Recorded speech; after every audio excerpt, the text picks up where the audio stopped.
channel Murtadin Perlu Tahu ini, sharing ke-44 dengan judul Supaya Kamu Tahu Bahwa Akulah Allah. Supaya kamu tahu bahwa Akulah Allah. Bapak, Ibu, saudara-saudari sekalian, Shalom, salam damai sejahtera. Misi Allah menjadi manusia bernama Yesus adalah memang menjadi manusia. Menurut budaya manusia, kita sebut beliau dengan Pak Yesus atau Mr. Jesus. Beliau datang ke dunia bukan untuk menjadi Tuhan. Jadi begitulah beliau tidak pernah membahasakan diri beliau sebagai Akulah Tuhan. Apalagi lebih-lebih sembahlah aku. Tidak pernah. Melainkan beliau menyebut diri anak manusia. Beliau adalah Tuhan yang untuk sementara waktu saja, yaitu 33 tahun, menampilkan diri sebagai manusia.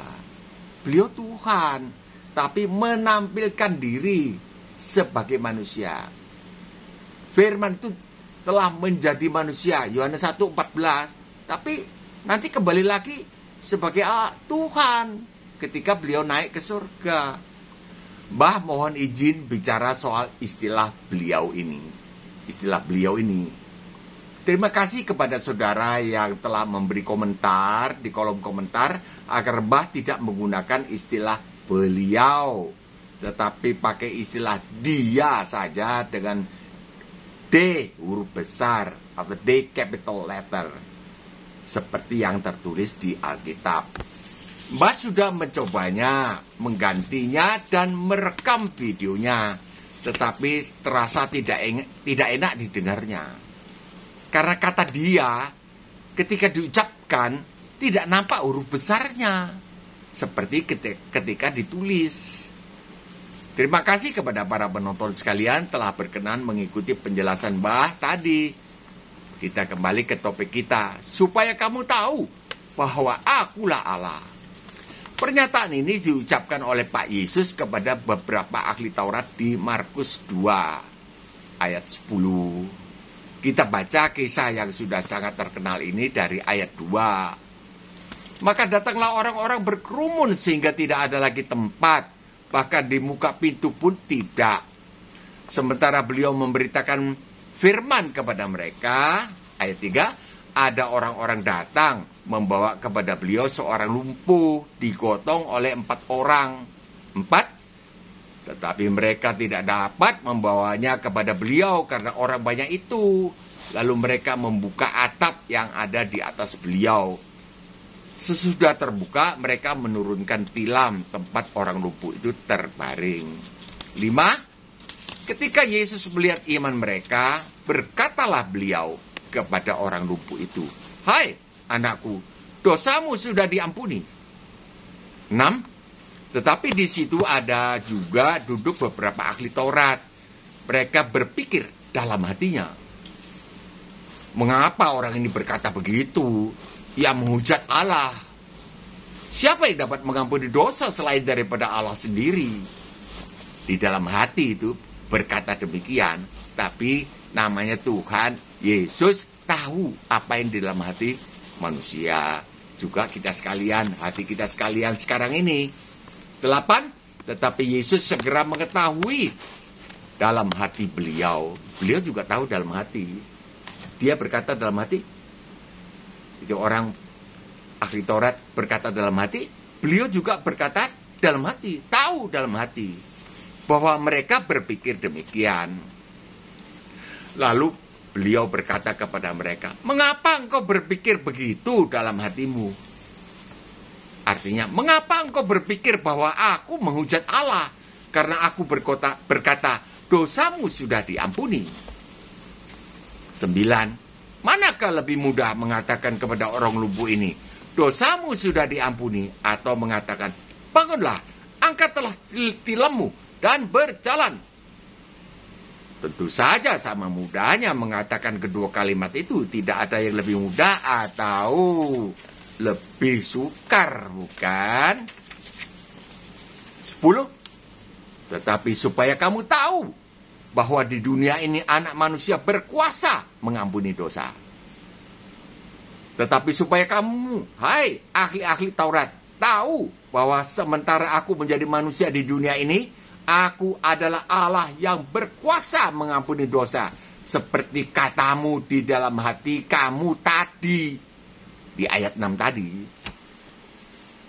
Bah ulangi dengan pengertian, supaya bukan bah yang menerangkan, melainkan percakapan antara Pak Yesus dan ahli-ahli Taurat ini yang mengatakan bahwa Pak Yesus yang penampilannya sederhana itu pernah menyatakan langsung keluar dari mulut beliau, maaf Tuhan, pakai istilah mulut, bahwa diri beliau adalah Allah sendiri. Supaya jangan bahkan orang awam, tidak dilihat orang, tidak direken, katanya orang Jawa. 6, kita ulangi. Tetapi di situ ada juga duduk beberapa ahli Taurat. Mohon dicek ya Bapak Ibu saudara-saudari sekalian. Ahli-ahli Taurat itu berpikir dalam hatinya. 7, mengapa orang ini berkata, hai anakku, dosamu sudah diampuni? Ia menghujat Allah. Siapa yang dapat mengampuni dosa selain daripada Allah sendiri? 8, tetapi Yesus segera mengetahui dalam hati beliau bahwa mereka berpikir bahwa ia menghujat Allah. Bahwa beliau menghujat Allah.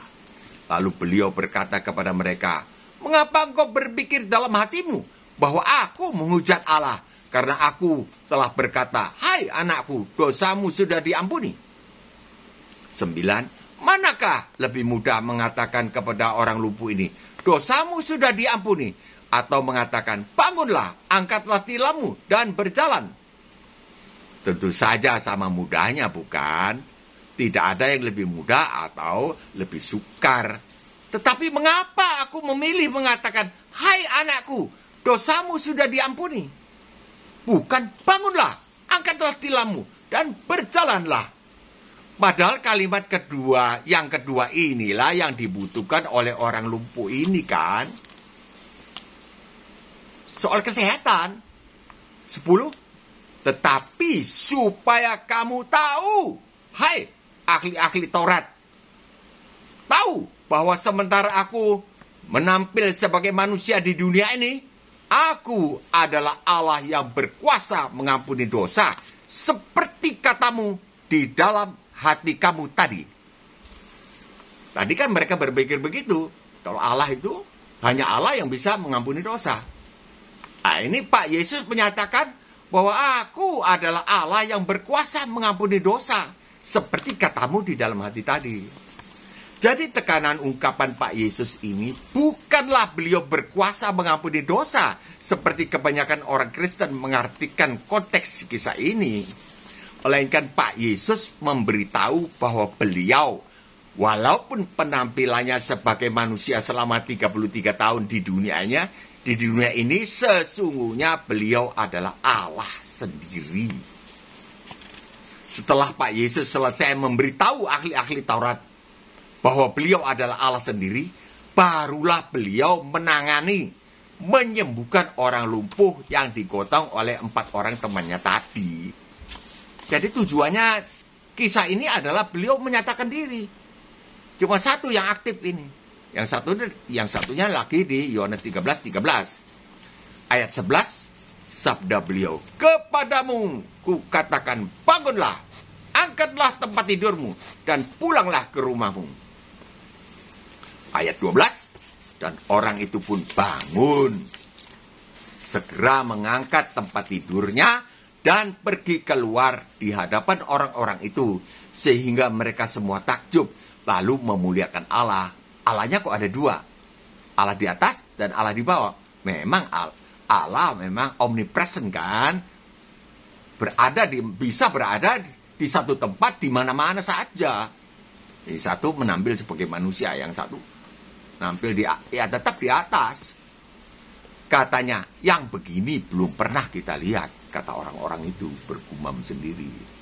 Kesimpulan bahasan kita adalah bahwa Pak Yesus pernah menyatakan diri langsung keluar, dari mulut beliau, bahwa beliau adalah Allah, Tuhan atas semesta alam ini. Supaya kamu, hai orang-orang Kristen dan non-Kristen yang tidak tahu bahwa Pak Yesus pernah menyatakan diri beliau adalah Tuhan. Supaya kalian tahu. Bah mengajukan tantangan kepada mereka yang masih belum menyerahkan diri kepada Tuhan Yesus. Setelah mendengar bahasan ini, bagaimana? Bagaimana? Yesus pernah menyatakan diri. Akulah Tuhan, akulah Allah. Supaya kamu tahu bahwa akulah adalah Allah yang berkuasa mengampuni. Tapi prakteknya kan tidak mengampuni. Prakteknya beliau yang menggantikan. Mengutus Yesus Kristus menggantikan dirinya sendiri. Menggantikan hukuman kita. Tidak mengampuni. Ini pikirannya orang ahli-ahli Taurat. Mengampuni. Allah itu mengampuni. Tapi beliau tidak. Allah tidak pernah mengampuni langsung. Allah memakai kurban. Dulu pakai domba jantan. Sekarang pakai domba jantan. Namanya Yesus Kristus ini. Domba Paskah. Bagaimana sekarang? Serahkanlah diri kalian yang belum selamat. Diselamatkan oleh Tuhan Yesus yang telah menggantikan menjalani hukuman kalian di atas kayu salib. Serahkan diri. Saya mau. Kalian tidak perlu menjalani hukuman kalian di neraka. Kalian bukan orang berdosa lagi. Sudah. Walaupun kalian belum terima, tapi kalian sudah dibuat menjadi bukan orang berdosa. Sudah digantikan. Nah, itu sah kalau kalian mau. Orang Makassar bilang, ya. Kalian sekarang menjadi orang dibenarkan. Lupakan neraka. Ingatlah surga yang permai. Kekal abadi di sana. Tidak ada tangis dan tidak ada air mata. Di luar Tuhan Yesus, orang pasti masuk neraka. Di dalam Tuhan Yesus, kalian pasti masuk surga. Haleluya. Sampai di sini dulu. Bah mohon pamit undur diri. Kiranya turunlah segala berkat rohani, jasmani, serta ekonomi berkecukupan bagi mereka yang menonton video ini serta keluarganya di dalam nama Tuhan Yesus. Amin. Jikalau berkenan, tekanlah berlangganan, tekanlah subscribe. Jikalau suka, tekanlah like, jempol yang ke atas. Jikalau ingin menolong teman-teman atau keluarga yang belum pernah tahu bahwa Yesus pernah mengatakan bahwa akulah Allah, bagikanlah video ini. Jika berkenan, tulislah komentar yang dahsyat. Koreksi, Bah. Salah, Bah. Begini, Bah. Sampai sekarang belum ada yang menulis begitu. Atau apresiasi dong. Kalau tidak salah, Bah, tidak ada koreksi untuk Bah, apresiasi. Bah, betul, Bah. Syukur, Bah. Begitu. Bah ucapkan terima kasih atas komentarnya. Shalom. Sampai jumpa besok. Insya Allah.